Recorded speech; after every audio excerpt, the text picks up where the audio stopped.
Kidney শরীরের একটি গুরুত্বপূর্ণ অঙ্গ, যার মাধ্যমে বিষাক্ত দ্রব্য শরীর থেকে বের করে দেওয়া হয়।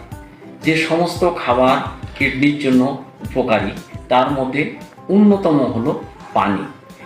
একটা মধ্যবয়সী মানুষ দৈনিক 2 থেকে 3 লিটার পানি খাওয়া দরকার। বিশেষ করে গরমকালে একটু বেশি, শীতকালে একটু কম।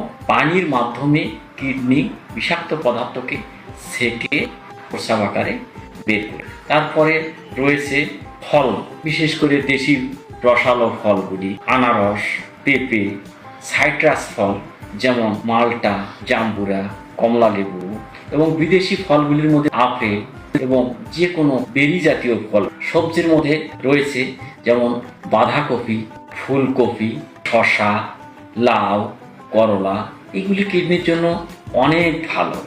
এবং প্রোটিন জাতীয় খাবার, বিশেষ করে ডিমের সাদা অংশ কিডনির জন্য যথেষ্ট ভালো। এবং মাছ কিডনির জন্য অতি ভালো খাদ্য। ইহা ছাড়াও মুরগির বুকের হাড়, কিন্তু চর্বি যেন কম থাকে। এবং ডাল থেকে প্রোটিন সহজে নেওয়া যায়। তবে আপনার শরীরে যতটুকু প্রোটিন নেওয়া দরকার, ইহার বেশি কখনোই খাওয়াটা উচিত হবে না।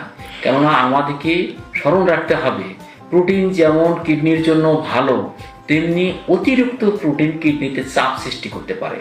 তাই প্রয়োজনীয় পরিমাণ প্রোটিন খাওয়াই ভালো। তারপর স্বাস্থ্যকর তেল বা চর্বি যেমন অলিভ অয়েল, বাদামের তেল কিডনির জন্য যথেষ্ট ভালো। ইহা ছাড়াও ফলের মধ্যে রয়েছে অ্যাভোকাডো। তবে কিডনির নিয়মিত যত্ন নিতে হবে, বিশেষ করে নিয়মিত বিশুদ্ধ পানি খাওয়ার মাধ্যমে। উচ্চ রক্তচাপ এবং ডায়াবেটিস নিয়ন্ত্রণ রাখতে হবে, কেননা উচ্চ রক্তচাপ এবং ডায়াবেটিস শরীরের কিডনি সহ গুরুত্বপূর্ণ অঙ্গগুলিকে বিকল করে দেয়।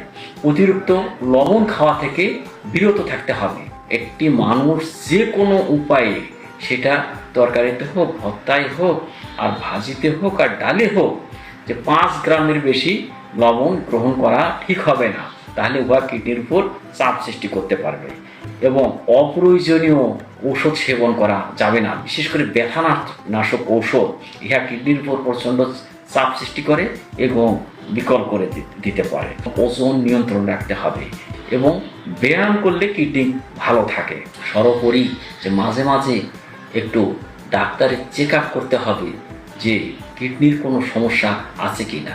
সব মিলে আপনি নিয়মকানুন মেলে সুস্বাস্থ্য ভালো রাখার জন্য সঠিকভাবে খাদ্যগুলি ভালোভাবে খেলে কিডনি ভালো থাকবে। আসসালামু আলাইকুম।